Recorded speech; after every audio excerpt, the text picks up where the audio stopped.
नमस्कार good morning everyone मो आर्य आज गुरुत्वपूर्ण खबर गुड़िक आपण मानक जनइबी न्यूज गुड़िक भल लगे निश्चित भाव गोटे लाइक करी चैनल को सब्सक्राइब करदे। तो चलतु आज गुरुत्वपूर्ण खबर गुड़िक उपर नजर पकईबा। तेबे पुणी एक लघुचाप 17 ରୁ 19 मध्य दक्षिण उपकूल ओडिशा हेब प्रबल अति प्रबल वर्षा। तेबे बंगोपसागर में पुणी एक लघुचापर संभावना अधिक रही। काली राति सुधा दक्षिण पूर्व बंगोपसागर में सृष्टि होइछि एक लघुचाप। परवर्ती 6 घंटा मध्य लघुचापटी अवपातर रूप नेब। परवर्ती 2-3 दिन पर्यंत पश्चिम और उत्तर पश्चिम दिगरे गति करिब अवपात। अवपातटी तमिलनाडु उपकूल मुहां हेबार संभावना रही। तेबे लघुचाप प्रभाव में ओडिशा रे कोहला पाग रहिबो। 17 ରୁ 19 तारिख मध्य दक्षिण उपकूल ओडिशा हालुकार मध्यम धरणर वर्षा छेचिबो बोली जଣା पड़िछि।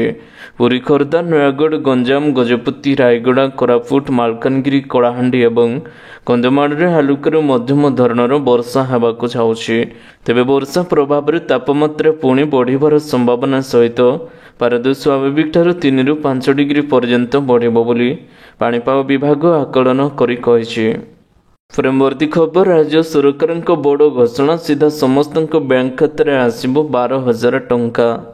तेबे राज्य सरकार लोक मानकु आउ एक बड़ खुशीर खबर देइछन्ती। उपमुख्यमंत्री कहते गरीब मानक पई एक नुआ योजनाटी चलित मास 28 तारिख आरंभ हेबाकु जाउछे। कृषक मानक पई सबु प्रकार भल काम करिबा तांकर मुख्य एजेंडा बोली से कहते। क्षमता को आसवा पर से कहते कृषि एवं कृषक कल्याण पाई 50,953 कोटी टंका खर्च करा जायछि। सेमाने कहते जे कृषक मानकु उन्नतिर प्रतिश्रुति देई सेमाने क्विंटाल पिछा 500 टंका बोनस दउछन्ती। तेणु कृषक माने एकर पिछा 10,000 ରୁ 15,000 टंका लाभ करुछन्ती। एक कार्यक्रम रे एक नूतन योजनाटी आरंभ करा जायछि। यार एक अंश भाव सेमाने भूमिहीन गरीब परिवार मानकु वार्षिक 12,000 टंका प्रदान करबाकू निश्चित करिसन्ती। परवर्ती खबर कृषक मानकु मिलिबो 2 लाख टंकार ऋण। तेबे रिजर्व बैंक ऑफ इंडिया पक्षरु कृषक मानक लागि एबे एक बंधक मुक्त ऋण सीमा को वृद्धि करा जायछि। आरबीआई शनिवार संपर्क रे घोषणा करि अछि। बंधक मुक्त ऋण सीमा 1.6 लाख टंका थिबा बेले 2 लाख टंका को वृद्धि करा जाई अछि। फଳରେ कृषक माने बिना कोनोसी बंधक रखी ऋण उठाणटी करि पारिबे। नवा नियम 2025 जनवरी 1 लागू करा जिवो। कृषि क्षेत्र में उत्पादन खर्च वृद्धि एवं ऋण सुलभतार सुधार को नजर रखी एभली पदक्षेप ग्रहण करा जाई अछि। या द्वारा 86% क्षुद्र एवं नाममात्र चाषी लाभवान हेबे बोली जଣା पड़ी अछि। परवर्ती खबर 4 वर्षर हेबो 3 वर्षर डिग्री कोर्स। तेबे भारत सरकार द्वारा प्रस्तावित नूतन शिक्षा नीति को केंद्र सरकार कैबिनेट अनुमोदन मिली। दीर्घ 36 वर्ष पर देश में नूतन शिक्षा नीति कार्यकारी हेबाकु जाउछि। ए नियम अनुसार कॉलेज रे 3 वर्षर डिग्री कोर्स बे 4 वर्षर अवधि रे हेबाकु जाउछि।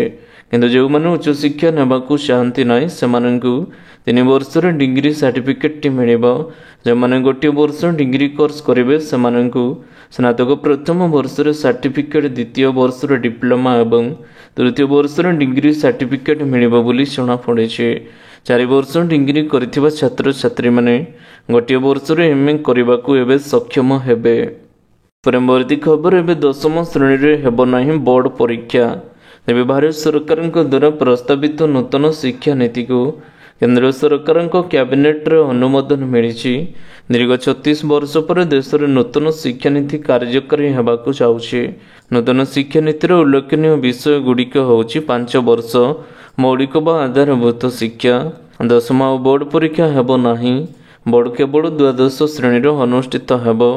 स्टैंडर्ड 5 श्रेणी पर्यंत छात्र छात्री मानकु केवल मातृभाषा स्थानीय भाषा एवं जातीय भाषा शिक्षा दिया जिवो।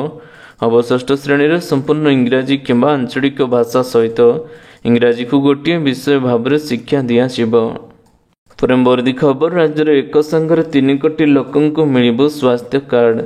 तेबे स्वास्थ्य कार्ड को नहीं स्वास्थ्य मंत्री बड़ घोषणा रही। राज्य में एक संगे 3 कोटी लोकंकु मिलिबो स्वास्थ्य कार्ड। इन्स्योरेंस नुहे आश्योरेंस मोड रे चिकित्सा करा जिवो। आयुष्मान एवं गोपबंधु कार्ड रे चिकित्सा सुविधा प्रदान करा जिवो। सारा देश में 27,000 हस्पिटाल मिलिब चिकित्सार सुविधा। आयुष्मान भारत एवं गोपबंधु जन आरोग्य योजना एवं मासक 320 कोटी टंका खर्च होती स्वास्थ्य मंत्री मुकेश महलिंग। राज्य में 4,30,00,000 लोकों मध्य प्रथम पर्यायर 3.5 कोटी लोक सामिल हेबे। इंडस वेल्स टाइम्स पक्षर भुवनेश्वर आयोजित विजन ओडिशा हेड कनेस्टेबल जोग देइथिबा स्वास्थ्य मंत्री।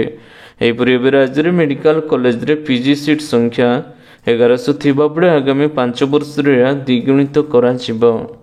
परवर्ती खबर सरकार अचानक बदलाइले ईपीएफ नियम। तेबे पीएफ योजना एबे बड़ नियम लागिबाकू जाउछि। पीएफ अकाउंट रो टंका उठाइबा वर्तमान सहज हेबाकू जाउछि। वर्तमान जेपरि आपण बैंक एटीएम व्यवहार करुछन्ती समान ढंगरे एटीएम रे मध्य पीएफ अकाउंट टंका उठाइबाकू सक्षम हेबे। हुआଯାଇଛି जे ईपीएफ वर्तमान बैंकिंग सिस्टम रे उन्नति आनिछि। आसंता वर्ष रे सुविधाटी उपलब्ध हेबाकू जाउछि।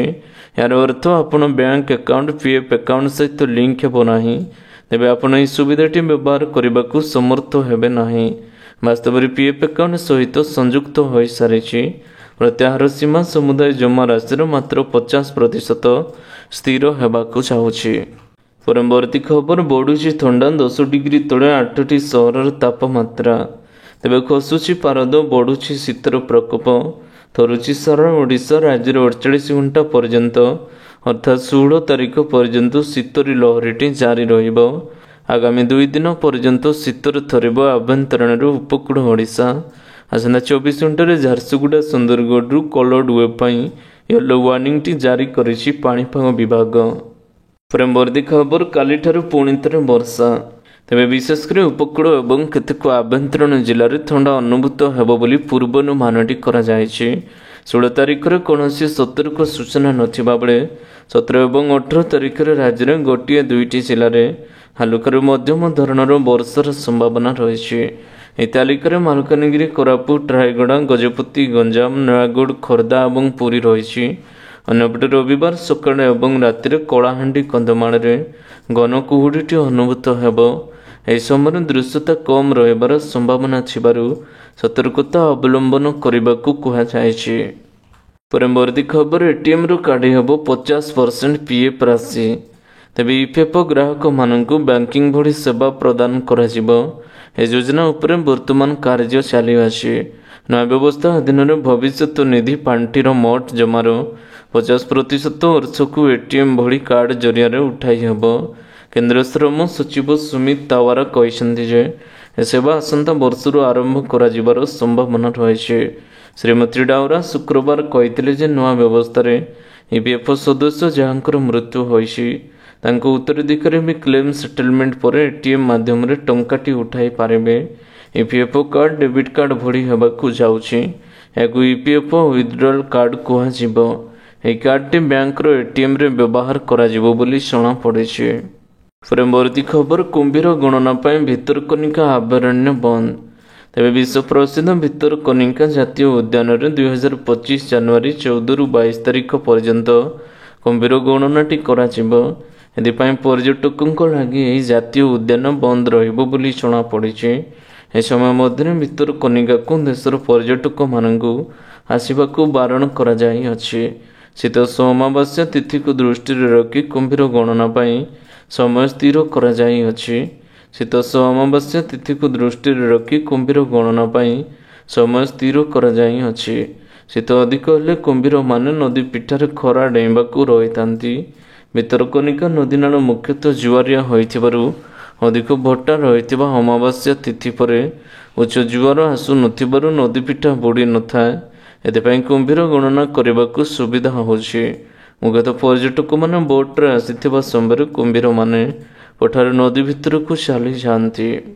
परवर्ती खबर डिसेम्बर 15 तारीख रु कार्यकारी हेब एसबीआई रो नुआ सुध नियम। तेज चलित वर्ष डिसेम्बर 15 तारीख रु भारतीय स्टेट बैंक एसबीआई रो नुआ नियम लागू हेब। 2024 मसीहा डिसेम्बर 15 ठारू 2025 मसीहा जनवरी 15 अवधि पाई एसबीआई निजर marginal cut off funds based lend पाई एबे घोषणा करिछि। नुआ दरटी डिसेम्बर 15 ठारू लागू कराजिबो। ଏପରି ସ୍ଥିତିରେ ଲକ୍ଷ ଲକ୍ଷ ଗ୍ରାହକଙ୍କ ଉପରେ ଏହାର ସିଧାସଳଖ ପ୍ରଭାବ ପଡ଼ିବ। ଏସ୍ବିଆଇର ସମସ୍ତ ଅବଧି ପାଇଁ MCLର ଦର ସ୍ଥିର ରଖାଯାଇଅଛି। ପରବର୍ତ୍ତୀ ଖବର, ଜଙ୍ଗଲ ହେଉଛି ଓଡ଼ିଶା ଅର୍ଥନୀତିର ମେରୁଦଣ୍ଡ। ତେବେ ଆଜି ଓଡ଼ିଶା ଅଣ ଗଜେଟର ବନ ସେବା ସଂଘ ସମ୍ବଲପୁର ଜୋନ୍ରେ ସାଧାରଣ ପରିଷଦ ବୈଠକ ଅନୁଷ୍ଠିତ ହୋଇଛି। ଏହି ବୈଠକରେ କେନ୍ଦ୍ର ଶିକ୍ଷା ମନ୍ତ୍ରୀ ଧର୍ମେନ୍ଦ୍ର ପ୍ରଧାନ ଯୋଗଦେଇ ଜଙ୍ଗଲ ସୁରକ୍ଷା ଏବଂ ଓଡ଼ିଶାରେ ବର୍ତ୍ତମାନର ବ୍ୟବସ୍ଥା ଶୀର୍ଷକ ଆଲୋଚନା କ୍ରମ ବିଷୟରେ ଆଲୋଚନା ହୋଇଛି। ସେ କହିଛନ୍ତି, ଜଙ୍ଗଲ ହେଉଛି ଓଡ଼ିଶା ଅର୍ଥନୀତିର ମେରୁଦଣ୍ଡ। ଜଙ୍ଗଲରୁ ହିଁ ଦେଶ ସ୍ୱାଧୀନତାର ନେତୃତ୍ୱ ବିକଶିତ ହୋଇଛି। ଜଙ୍ଗଲ ଆମକୁ ସନ୍ତୁଳିତ ଜୀବନ ପ୍ରଦାନ କରେ। ଫରେଷ୍ଟ କଭରେଜ କ୍ଷେତ୍ରରେ ଓଡ଼ିଶା ଦେଶରେ ଦ୍ୱିତୀୟ ସ୍ଥାନରେ ରହିଛି। ରାଜ୍ୟର ସର୍ବାଧିକ ଜଙ୍ଗଲ ସମ୍ପଦ ରହିଥିବା ଅଞ୍ଚଳଗୁଡ଼ିକ ମଧ୍ୟରେ ସମ୍ବଲପୁର ଅନ୍ୟତମ ରହିଛି। ପରବର୍ତ୍ତୀ ଖବର, ବଢ଼ିଗଲା ଆଧାର କାର୍ଡ ଅପଡେଟ୍ କରିବାର ତାରିଖ। ତେବେ ମାଗଣା ଆଧାର ଅପଡେଟ୍ କରିବାର ତାରିଖକୁ ବାରମ୍ବାର ବୃଦ୍ଧି କରାଯାଉଛି। ଏହା ପୂର୍ବରୁ ଜୁନ୍ 14, 2024 ପର୍ଯ୍ୟନ୍ତ ସମୟ ଧାର୍ଯ୍ୟ କରାଯାଇଥିଲା। ତାପରେ ଏହା ଡିସେମ୍ବର 14 ପର୍ଯ୍ୟନ୍ତ ବୃଦ୍ଧି କରାଯାଇଥିଲା ଏବଂ ଆଜି ଏହି ତାରିଖକୁ ପୁଣି 14 ଜୁନ୍ 2025 ପର୍ଯ୍ୟନ୍ତ ବୃଦ୍ଧି କରାଯାଇଅଛି। ପରବର୍ତ୍ତୀ ଖବର, ଜାଡ଼ରେ ଥରୁଛି ଓଡ଼ିଶା, 3ଟି ଜିଲ୍ଲାକୁ ୟେଲୋ ୱାର୍ଣ୍ଣିଂ କରାଗଲା ଜାରି। ତେବେ ଜାଡ଼ରେ ଥରୁଛି ସାରା ଓଡ଼ିଶା। 10 ଡିଗ୍ରୀ ତଳେ 3ଟି ସହରର ତାପମାତ୍ରା ରହିଥିବା ବେଳେ ରାଜ୍ୟରେ ଆହୁରି 48 ଘଣ୍ଟା ପର୍ଯ୍ୟନ୍ତ ଶୀତରେ ଲହରିବା କଲର୍ ୱେଭ୍ ଚେତାବନୀ ଦେଇଛି ପାଣିପାଗ ବିଭାଗ। ଆଗାମୀ 2 ଦିନ ପର୍ଯ୍ୟନ୍ତ ଶୀତରେ ଥରିବ ଆଭ୍ୟନ୍ତରୀଣରୁ ଉପକୂଳ ଓଡ଼ିଶା। ଆସନ୍ତା 24 ଘଣ୍ଟାରେ ଝାରସୁଗୁଡ଼ା ଏବଂ ସୁନ୍ଦରଗଡ଼କୁ କଲର୍ ୱେଭ୍ ପାଇଁ ୟେଲୋ ୱାର୍ଣ୍ଣିଂଟି ଜାରି କରିଛି ପାଣିପାଗ ବିଭାଗ। ସେହିପରି ସୋମବାର ମଧ୍ୟ ଝାରସୁଗୁଡ଼ା, ଅନୁଗୁଳ ଏବଂ ସୁନ୍ଦରଗଡ଼ରେ ଏହି 3ଟି ଜିଲ୍ଲାରେ ଶୀତରେ ଲହରୀ ପାଇଁ ୟେଲୋ ୱାର୍ଣ୍ଣିଂଟି ଜାରି କରିଛି ପାଣିପାଗ ବିଭାଗ। ପରବର୍ତ୍ତୀ ଖବର, ରତ୍ନ ଭଣ୍ଡାର ମରାମତି ସରିବା ପରେ ହେବ ରତ୍ନର ଗଣତି ମଣତି। ତେବେ ଆସନ୍ତା 17 ତାରିଖରୁ ଆରମ୍ଭ ହେବ ରତ୍ନ ଭଣ୍ଡାର ମରାମତି କାମ। ମରାମତି ସରିବା ପରେ ହେବ ରତ୍ନର ଗଣତି ମଣତି ବୋଲି ଆଇନ ମନ୍ତ୍ରୀ କହିଛନ୍ତି। ପୂର୍ବରୁ GPS ରିପୋର୍ଟ ଆସିବା ପରେ ମରାମତି ପାଇଁ ASIକୁ ଅନୁମତି ପତ୍ର ଦିଆଯାଇଛି। ଛତିଶା ନିଯୋଗ ସହିତ ଶ୍ରୀମନ୍ଦିର ପ୍ରଶାସନର ଆଲୋଚନା ଶେଷ ହୋଇଯାଇଅଛି। ମରାମତି ନେଇ କାର୍ଯ୍ୟସୂଚୀ ଦାଖଲ କରିସାରିଛି ASI। 17ରେ ମରାମତି କାମ ସରିବା ହେବା ପରେ ରତ୍ନ ଭଣ୍ଡାରର ଗଣତି ମଣତି ହେବ ବୋଲି ଆଇନ ମନ୍ତ୍ରୀ ପୃଥ୍ୱୀରାଜ ହରିଚନ୍ଦନ କହିଛନ୍ତି। ପରବର୍ତ୍ତୀ ଖବର, ଜାନୁଆରୀ 1 ତାରିଖରେ ମହଙ୍ଗା ହୋଇଯିବ ମ୍ୟାଗି। ତେବେ 2 ମିନିଟରେ ପ୍ରସ୍ତୁତ ହେଉଥିବା ମ୍ୟାଗି ମହଙ୍ଗା ହେବ। ପୂର୍ବରୁ 2022ରେ ମ୍ୟାଗି ଦାମ 2 ଟଙ୍କା ବୃଦ୍ଧି କରାଯାଇଥିଲା। କହି ରଖୁଛୁ, ସୁପ୍ରିମକୋର୍ଟ ନିଜ ନିଷ୍ପତ୍ତିରେ କହିଛନ୍ତି କି ଡବଲ ଟ୍ରାଞ୍ଜାକ୍ସନ ଆଡଭାନ୍ସ ଏଗ୍ରିମେଣ୍ଟକୁ ସେପର୍ଯ୍ୟନ୍ତ ଲାଗୁ କରାଯିବ ନାହିଁ ଯେପର୍ଯ୍ୟନ୍ତ ଏହାକୁ ଇନକମ୍ ଟ୍ୟାକ୍ସ ଆକ୍ଟ ଅନୁସାରେ ଅଧିସୂଚିତ କରାଯାଇ ନାହିଁ। କୋର୍ଟଙ୍କ ଏହି ନିଷ୍ପତ୍ତି ପରେ ସୁଇସ୍ କମ୍ପାନୀଙ୍କ ଉପରେ ପ୍ରଭାବ ପଡ଼ିବ। ସେମାନଙ୍କୁ ଡିଭିଡେଣ୍ଡ ଉପରେ ଅଧିକ ଟ୍ୟାକ୍ସ ପୈଠ କରିବାକୁ ପଡ଼ିବ। ଯଦି କମ୍ପାନୀମାନେ ଅଧିକ ଟ୍ୟାକ୍ସ ପୈଠ କରିବେ ତେବେ ନିଜ ଉତ୍ପାଦ ଦାମ ବୃଦ୍ଧି କରିବେ। ଟ୍ୟାକ୍ସ ବୃଦ୍ଧିର ସିଧା ପ୍ରଭାବ ସୁଇସ୍ କମ୍ପାନୀ ଯଥା ନେସ୍ଲେ ଆଦିଙ୍କ ଉପରେ ପଡ଼ିବାକୁ ଯାଉଛି। ପରବର୍ତ୍ତୀ ଖବର, ମ୍ୟାଲେରିଆ ରୋଗରେ ନିରାକରଣରେ ସହାୟକ ହେବ ମଶା। ତେବେ ପ୍ରତିବର୍ଷ ମ୍ୟାଲେରିଆ ରୋଗରେ ଅନେକ ଜଣଙ୍କର ମୃତ୍ୟୁ ହେଉଛି। WHOର ରିପୋର୍ଟ ଅନୁସାରେ ପ୍ରତିବର୍ଷ ବିଶ୍ୱରେ 15,000 ଲୋକ ମ୍ୟାଲେରିଆରେ ଆକ୍ରାନ୍ତ ହୋଇ ପ୍ରାଣ ହରାଉଥାନ୍ତି। କିନ୍ତୁ ବର୍ତ୍ତମାନ ମ୍ୟାଲେରିଆ ରୋଗର କାରଣ ମଶା ହେବେ ଏହାର ନିରାକରଣରେ ସହାୟକ ହେବ ବୋଲି ଜଣାପଡ଼ିଛି। ମ୍ୟାଲେରିଆ ରୋଗର କାରଣ ମଶା ହେବେ ଏହାର ନିରାକରଣରେ ସହାୟକ ହେବାକୁ ଯାଉଛନ୍ତି। ପରବର୍ତ୍ତୀ ଖବର, କୋଣାର୍କରେ ଲୁଟେରା ସକ୍ରିୟ, 4 ମହିଳାଙ୍କ ସମେତ 6 ଅନ୍ତରାଜ୍ୟ ଚୋର ଗିରଫ। ତେବେ ବିଶ୍ୱ ପ୍ରସିଦ୍ଧ ସୂର୍ଯ୍ୟ ମନ୍ଦିର ପରିଦର୍ଶନ ଆସୁଥିବା ପର୍ଯ୍ୟଟକମାନଙ୍କୁ ଅନ୍ତରାଜ୍ୟ ଚୋରମାନେ ଟାର୍ଗେଟ କରିଛନ୍ତି। ଦେଶ ବିଦେଶର ପ୍ରତ୍ୟେକ ଦିନ ଆସୁଥିବା ପର୍ଯ୍ୟଟକମାନେ ଦାମୀ ମୋବାଇଲ ରଖିବେ ଭାବି ଚୋରମାନେ ଟାର୍ଗେଟ କରୁଛନ୍ତି। ସବୁ ଭଳି ଭଳି ଆଜି ଚୋରମାନେ ବର୍ତ୍ତି ପାରିନାହାନ୍ତି। ପୁଲିସ ହାତରେ 4 ମହିଳାଙ୍କ ସମେତ 2 ଜଣ ଅନ୍ତରାଜ୍ୟ ଏବେ ଲୁଟେରା ଧରା ପଡ଼ିଛନ୍ତି। ପରବର୍ତ୍ତୀ ଖବର, ଗାଜାର ସ୍କୁଲ ଏବଂ ଶରଣାର୍ଥୀ ଶିବିର ଉପରେ ଇସ୍ରାଏଲର ଏୟାର ଷ୍ଟ୍ରାଇକ୍। ତେବେ ଇସ୍ରାଏଲ ପୁଣି ଥରେ ନିରୀହ ପାଲେଷ୍ଟାଇନ ଲୋକଙ୍କ ଉପରେ ଏବେ କରିଛି ଘାତକ ଆକ୍ରମଣ। ଇସ୍ରାଏଲି ସେନା ଗାଜା ସିଟିର ଏକ ସ୍କୁଲ ଉପରେ କରିଛି ଏୟାର ଷ୍ଟ୍ରାଇକ୍। ଫଳରେ ଅତି କମରେ ଜଣେ ମହିଳା ଏବଂ ତାଙ୍କ ଶିଶୁଙ୍କ ସହିତ 17 ଜଣଙ୍କର ମୃତ୍ୟୁ ହୋଇଅଛି।